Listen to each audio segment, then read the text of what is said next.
ఆనంది అయితే పూజ చేసుకుంటూ ఉంటుంది. ఇక ఆనంది అలా పూజ చేసుకుంటూ ఉండగా ఇంతలో అక్కడికి ఆదిత్య వచ్చి ఆనందితో ఇలా అంటూ ఉంటాడు. ఆనంది, నువ్వు ఏ నిర్ణయం తీసుకున్నావు? నీ నిర్ణయం కోసం ఇక్కడ మేమందరం ఎదురు చూస్తున్నామంటే ఆనంది ఏం మాట్లాడకుండా మౌనంగా ఉంటుంది.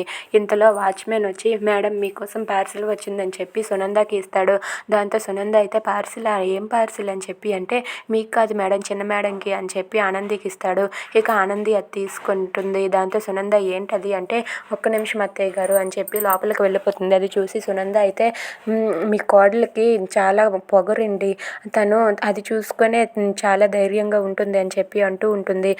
అసలు సునంద నీకు ఓపిక అనేది తక్కువ, ఎందుకు నువ్వు అంతలా కోడల్ని తిడుతూ ఉంటావు, ఒక్కసారి అటువైపు చూడు అని చెప్పి శశి అయితే సునందతో అంటాడు. అది విని సునంద ఆదిత్య అటు చూడగానే ఆనంది అయితే లాయర్ డ్రెస్ వేసుకొని వస్తుంది. అది చూసి వాళ్ళ ముగ్గురు కూడా ఒక్కసారిగా చాలా హ్యాపీగా ఫీల్ అవుతారు. ఇక ఆనంది అయితే నేను కోర్టులో మీ తరపున వాదించడానికి రెడీగా ఉన్నాను అత్తయ్య అని చెప్పి అంటుంది. అది వినగానే సునంద చాలా సంతోషిస్తుంది.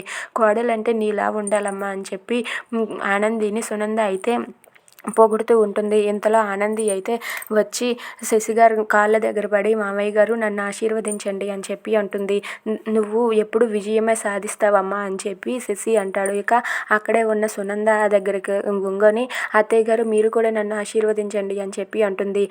గాడ్ బ్లెస్ యూ అని చెప్పి అంటారు. ఇక ఆనంది అయితే నేను మీ తరపున వాదించడానికి రెడీగా ఉన్నాను అత్తయ్య గారు, ఇక మనం కోర్టుకు వెళ్దామా అని చెప్పి ఆనంది అంటూ ఉంటుంది. అది విని అక్కడ ఉన్న సునంద ఆదిత్య శశి చాలా సంతోషిస్తారు. Please subscribe our channel.